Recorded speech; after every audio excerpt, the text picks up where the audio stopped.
Hello YouTube, hello YouTube.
Alright, how's everybody doing out there, man? I had a gig last night.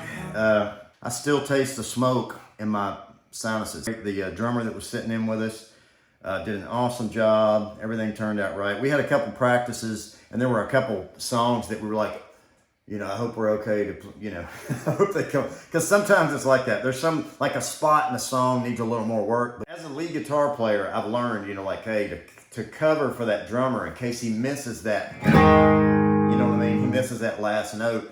The best thing to do is, like, you know, you do that, and then if he misses it, then you just go. You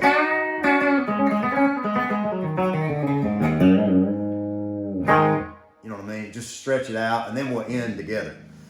This is my little Telecaster Deluxe. I just had this thing refretted and in Nashville, and the guitar does not play the same. So I got it refretted and was not happy with it, and took it to another guy to have him set it up, because I was like, okay, maybe it's the setup, because he put new frets on it and that was great, but the setup was not for me. And you know, the strings were choking out, you know, way up on the action was set way too high. And so I took it to another guy, spent like another $175 getting it set up again, and he put a new nut on it because the nut was not right. I got it back from him, and it's still not right. It's still not back to where it was. Just a word of warning. Sometimes when you get a guitar refretted, and this was the first refret on this guitar, sometimes when you get them refretted, they're not the same anymore. So I refuse to give up on this one. I'm thinking my next move with this guitar is to take it to Joe Glazer. He's got the laser computer stuff, and he's got the Plek machine, and that's my last resort for this one. And you know, I mean, I can still play it. I can still play a gig with this, but it's just not. It doesn't play like it used to. It doesn't have the same feel to it. You know, one of the things I want to talk about is when I know for me as a lead guitar player and a lead singer, is when I play a place. You know, most of the time when I've been playing these gigs the last few years, every time I play, I'm playing in a different venue. It's a different acoustic environment, and it's a different set of challenges. You're in all these different situations as a band. For me, it's always a challenge to get my guitar tone right. You know, sometimes I'll get lucky, but usually it's like over the first 30 minutes to get my guitar dialed in right. You know, it's a Tonemaster amp modeler, you know, amp, and so it's supposed to sound like a Deluxe Reverb without the weight of it and the tubes and that whole thing, you know. So I was running that last night, and I was really not impressed with that. And I brought my vintage real Deluxe Reverb with me, my silver face that I've always used for all these years, and I brought it in and plugged it in and had it sitting on stage as well, just in case this one didn't cut the mustard. And that one was not cutting the mustard. For some reason, I was getting a lot of breakup. I didn't have any headroom in this. And I was like, man, what is going on? Why is this thing not pushing the sound out, and it's not clean? You know, there's a switch on the back of this thing. If you can see this, it may be hard to see. There's like a dial on the back of this thing. And you can move this up and down. And it goes 2 watts, 5 watts, but it goes up to 22 watts, okay? As you go up in wattage, you get more headroom. You go down in wattage. Let me give you an example. I'm going to go down, all the way down.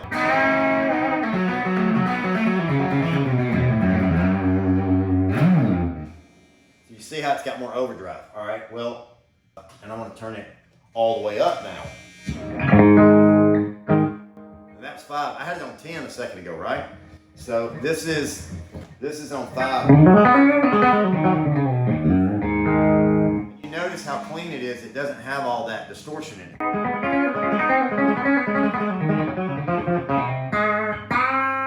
Well, that's what I like, is a lot of clean headroom. So anyway, it didn't sound like that last night. I don't know if it was because it was underpowered or what was going on, but it was just not putting the clean tone out. So I had my other one, and I had a splitter. I showed that in my other video. I had a splitter and I ran both of them. I had to run both of them to get a decent sound. It could have been something with my pedals.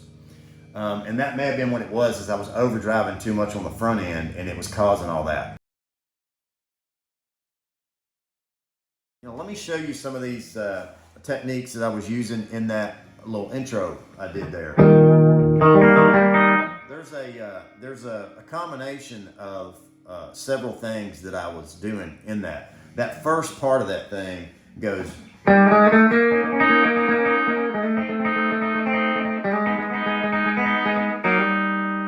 That's basic. That's just a banjo lick. So, you know, with my right hand, I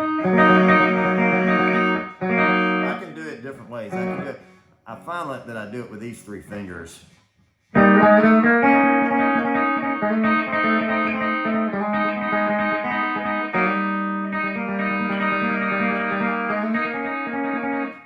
So there's a bunch of different ways you could do this.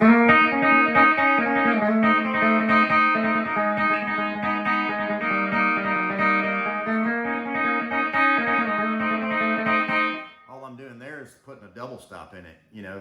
So you can do that 100 different ways, but that's what I'm doing. It's got a little banjo roll, and that roll is going. You can see that. I'm on the 3rd string, but I'm playing these other, the 1st string and the 2nd string open. So I'm going, and that's the 1st fret, 3rd string, and then playing these the 1st and the 2nd string open. So I'm going. So when I get down here to the 4th fret, then I go to a B note, which is 3rd string, 4th fret, and then the 2nd string is on the D note. That's a 3rd string. I mean, 3rd fret, 2nd string. And so what I'm doing there is I'm doing just like a forward roll. So I'm going. That's 3, 2, 1 on the strings.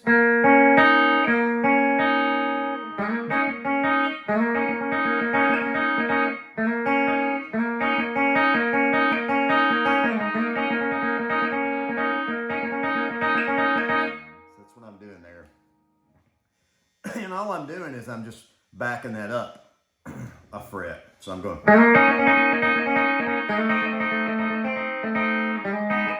I just keep backing it down.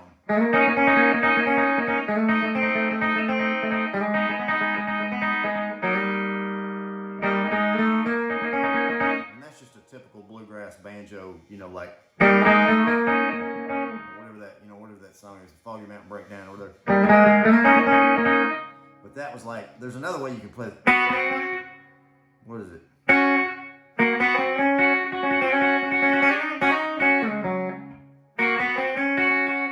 a way you can do that too. I just said.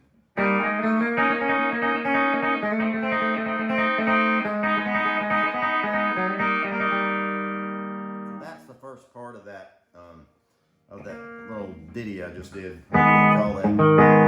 And then second part is, well, I've got like a descending lick off it's an E lick. So it goes.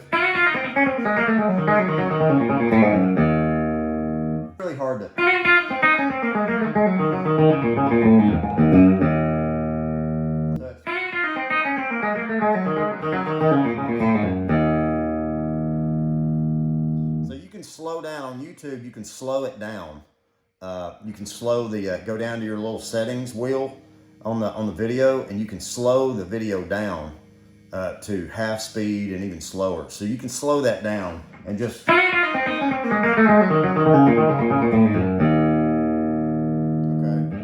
And then the next part was.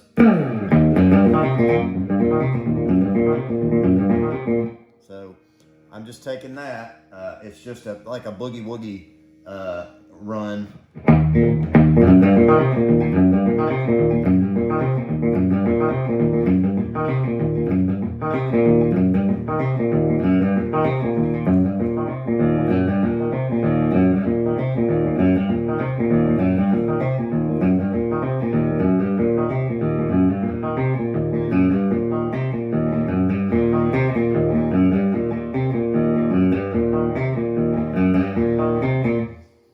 So I'm doing, I think I'm playing, that's E, and I'm holding a B note right there, second, fifth fret, second fret, fifth string.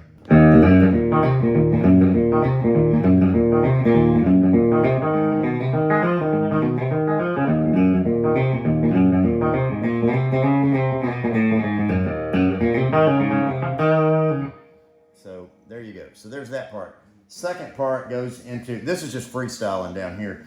Nothing special. I play this different probably every time I play this thing. And I just made this up for like a warm up for myself. That's what this song is. It's just like a warm up for me. And then I go into a second part while you're like.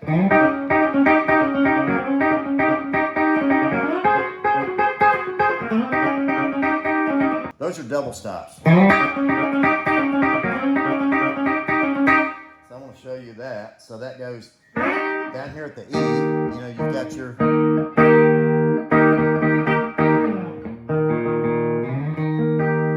You got another E right there. So I'm playing this this E note right here, and this. It'll be an A flat, G sharp, A flat. That is the second string on the ninth fret. And what I'm doing there with my right hand is I'm going.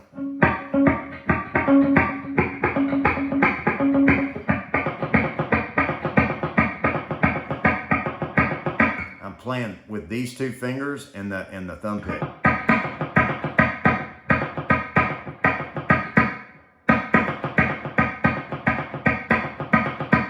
I'm also kind of springing off of this this D note right here, which is the D string, fourth string, playing the D note right there.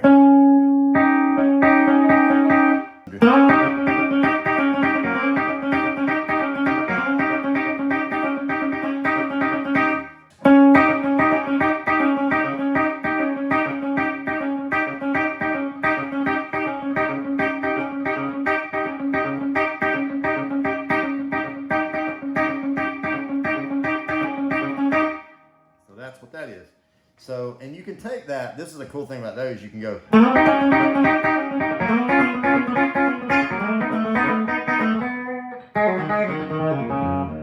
really cool.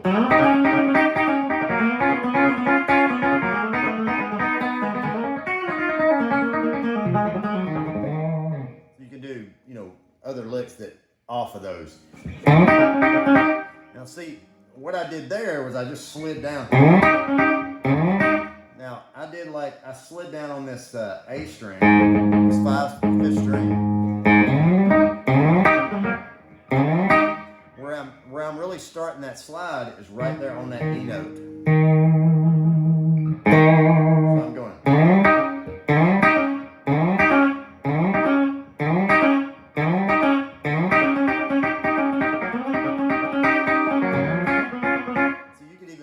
You could slide from the D, you know, because I'm just backing that up to the same lick and I'm backing it up to the D position.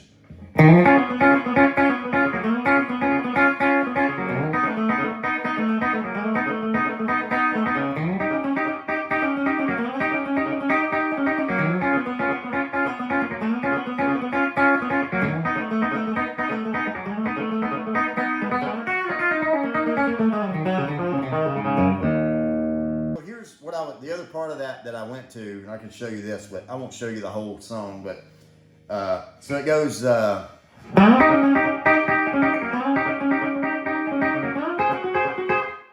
so I went to there. This is sliding up, same chord position, okay, from E. Now we're going to the 4 chord, which is an A.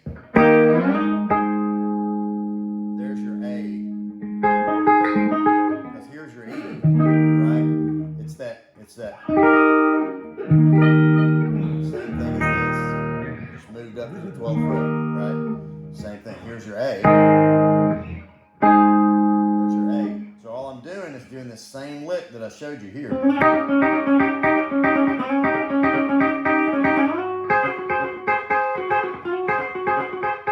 Okay, see that? So what we're going to do is we are on the,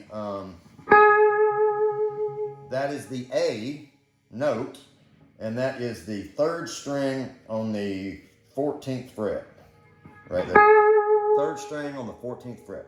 All right, and then you got the note next to it, which is a, what is that, a C sharp, D flat, C sharp. So just play those 2 strings. It should sound the same as mine. Okay. And then you're flipping off.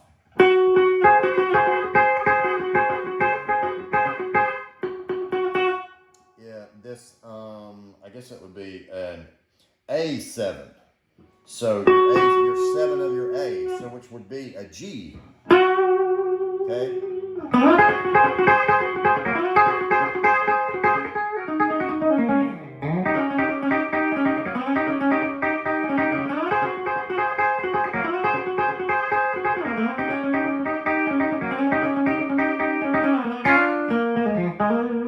Now I went to the 5 right there. So.